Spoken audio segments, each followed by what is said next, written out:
7 দিনের জাপান সফর শেষে দুপুর 12টায় শাহজালাল আন্তর্জাতিক বিমানবন্দরে এসে সাংবাদিকদের মুখোমুখি হন জামায়াতে ইসলামের আমির ও বিরোধী দলীয় নেতা ডাক্তার শফিকুর রহমান। গাজীপুরে একই পরিবারে 5 জন হত্যার ঘটনায় নিন্দা জানিয়ে তিনি অভিযোগ করেন, আইন শৃঙ্খলার পরিস্থিতির দিকে মনোযোগ দিচ্ছে না সরকার। জনসচেতনতা, প্রতিবাদ এবং সরকারকে তার দায়িত্ব পালনের জন্য আমরা চাপ দেব, এটা আমাদের দায়িত্ব। সরকার এখন বেশি বেশি পলিটিসাইজ হয়ে গেছে। এখন পলিটিক্যাল জায়গাগুলো দখল করার কাজে ব্যস্ত থাকলে তো এই সময় হবে না। এই সময় দেশের মানুষের নিরাপত্তাকে আগে নিশ্চিত করতে হবে।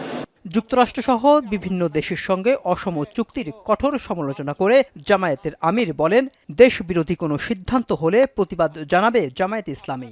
নোভা এলইডি টিভি, ঝকঝকে ছবি, নিখুঁত শব্দ, 5 বছরের ওয়ারেন্টি। নোভা মানি সঠিক মান, নিশ্চিত সেবা। এইটাই একমাত্র চুক্তি না, আরো বহু অসম চুক্তি আছে। আমরা সবগুলা চুক্তিকে বাস্তবতার আলোকেই দেখার পক্ষে। এদিকে গুলশানে কূটনৈতিকদের সঙ্গে সংস্কার নিয়ে আলোচনাকালে এনসিপির আহ্বায়ক নাহিদ ইসলাম অভিযোগ করেন, বিএনপি ক্ষমতায় এসে সংস্কারের বিষয়ে অবস্থান পরিবর্তন করেছে, তাই দাবি বাস্তবায়নে রাজপথই শেষ ভরসা বলে দাবি করেন তিনি। সরকার বা বিএনপি একটা ছলচাতুরি করছে। তারা জুলাই সনদকে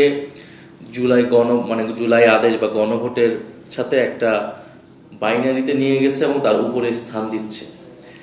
এবং জুলাই সনদে যে জুলাই সনদটাকে কেন প্রবলেমেটিক হলো, কারণ এখানে নোট অফ ডিসেন্ট দেওয়া হলো এবং পরবর্তীতে নোট যুক্ত করা হলো। প্রাতিষ্ঠানিক সংস্কারের মাধ্যমে জবাবদিহিতা নিশ্চিতেও সরকারের প্রতি আহ্বান জানান নাহিদ ইসলাম। রাষ্ট্রের যে দৈনন্দিন সমস্যাগুলো, সেই সমস্যাগুলো, নাগরিক সমস্যাগুলো দূর করা সম্ভব।